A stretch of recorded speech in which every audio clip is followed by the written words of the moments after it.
ഇന്ന് രാവിലെ Kozhikode west Hill ബൈപ്പാസിലാണ് ഇത്തരത്തിൽ ലോറി മറിഞ്ഞിരിക്കുന്നത്. തലശ്ശേരി രജിസ്ട്രേഷനുള്ള KL58AF 2469 നമ്പർ ലോറിയാണ് മറിഞ്ഞിരിക്കുന്നത്. ഇതിലുണ്ടായിരുന്ന ഡ്രൈവർക്കും അതോടൊപ്പം തന്നെ ക്ലീനർക്കും നിസാരമായ രീതിയിൽ പരിക്ക് പറ്റിയിട്ടുണ്ട്. ഇവരെ സമീപത്തെ ആശുപത്രിയിൽ പ്രവേശിപ്പിച്ചിരിക്കുകയാണ്. പക്ഷേ പരിക്ക് സാരമുള്ളതല്ല എന്നതാണ് ആശ്വാസകരമായ കാര്യം. അതോടൊപ്പം തന്നെ ഈ ലോറിയിൽ ഉണ്ടായിരുന്നത് ചാക്കുകെട്ടുകളായിരുന്നു എന്നതാണ്. കാരണം ഒരുപക്ഷേ ഈ ലോറിയിൽ ഭാരമില്ലാത്ത വസ്തുക്കളായിരുന്നു കൊണ്ട് തന്നെയായിരിക്കാം ഒരുപക്ഷേ ഈ വളവിൽ പ്രധാനമായും വലിയ തരത്തിൽ രണ്ട് വളവുകളാണ് കാണുന്നത്. ഈ വളവിൽ നിന്ന് ഒടിക്കുന്ന സമയത്തായിരിക്കും ഒരുപക്ഷേ ഇത്തരത്തിൽ മറിഞ്ഞു പോയിരിക്കുന്നതെന്നാണ് ഒരു പ്രധാനപ്പെട്ട കാര്യം. മറ്റൊന്ന്, ഈ വാഹനത്തിൻ്റെ ടയർ പരിശോധിച്ചാൽ നമുക്ക് കാണാൻ കഴിയും. ഈ പിൻവശത്തെ ടയറുകളാണ് ഈ കാണുന്നത്.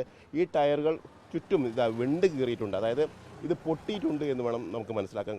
അതായത് ഉൾഭാഗത്തേക്ക് ഇത് പൊട്ടിയിട്ടുണ്ട്. ഒരു പക്ഷേ ഈ ടയറിൻ്റെ പ്രശ്നം കൂടി ആയിരിക്കാം ഇത്തരത്തിലൊരു അപകടത്തിലേക്ക് നയിച്ചു എന്നുള്ള സംശയം കൂടി ഏതായാലും ഈ ഘട്ടത്തിൽ ഉയരുകയും ചെയ്യുന്നുണ്ട്. ഏതായാലും ടയറുകൾ പൂർണ്ണമായി തേഞ്ഞതായിട്ട് നമുക്ക് കാണാൻ കഴിയുന്നില്ല. പക്ഷേ ഈ രീതിയിൽ പൊട്ടിയിട്ടുണ്ട് എന്നുള്ളതാണ്.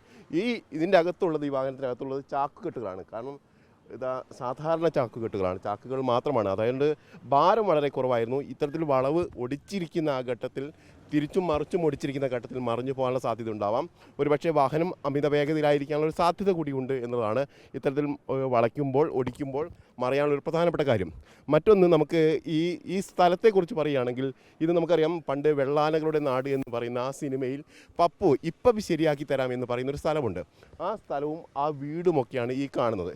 ഇവിടെ നിന്നാണ് അന്ന് ആ വാഹനം റോഡടക്കം ഈ ഭാഗത്ത് ഇടിച്ച് ഇറങ്ങുകയോ ചെയ്തത്.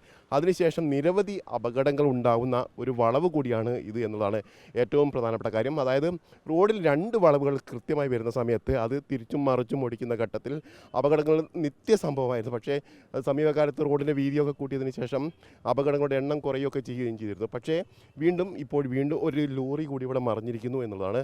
ഏതായാലും ഇപ്പോൾ ഈ ലോറിയിലുണ്ടായിരുന്ന ഡ്രൈവർക്കോ അതോടൊപ്പം തന്നെ ക്ലീനർക്കോ സാരമായി പരിക്കില്ല എന്നുള്ളത് മാത്രമാണ് ഒരു ആശ്വാസകരമായ കാര്യം.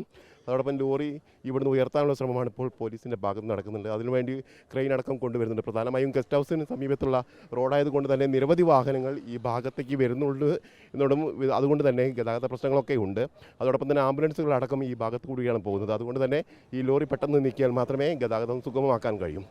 വീഡിയോ ജേർണലിസ്റ്റ് വിജയ് ശമ്പടിക്കൊപ്പം reporter AK Abhilash, in reporter, Kozhikode.